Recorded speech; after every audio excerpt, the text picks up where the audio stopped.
Hello guys, today we'll talk about how to fix or how to solve Messenger auto scene. To know how to fix or how to solve Messenger auto scene, you should just go to settings.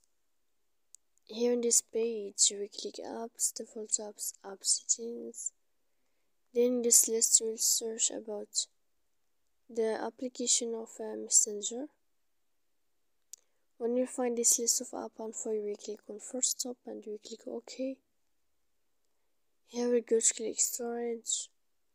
After that we click clear cache, but pay attention, don't click clear data because that can mix a lot of issues on your app.